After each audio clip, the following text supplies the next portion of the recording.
Sebuah kendaraan pribadi jenis Toyota Vios berplat nomor polisi K8258AD hangus terbakar. Kejadian tersebut terjadi di Jalan Tol Batang Semarang, tepatnya di Desa Sumberjo, Kecamatan Kaliwungu, Kabupaten Kendal. Momen kebakaran tersebut sempat diabadikan oleh warga sekitar. Videonya pun tersebar luas di media sosial. Dilansir dari Tribun Jateng, kejadian diperkirakan pukul 12:02 di Jalan Tol kilometer 408-600 jalur A arah Kota Semarang pada Rabu 1 Desember 2021.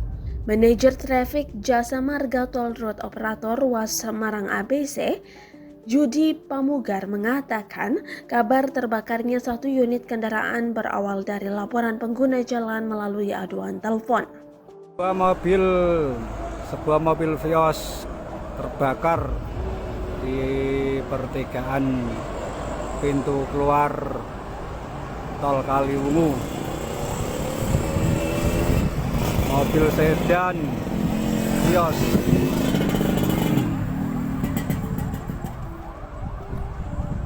Nomornya ora ketok, skobong.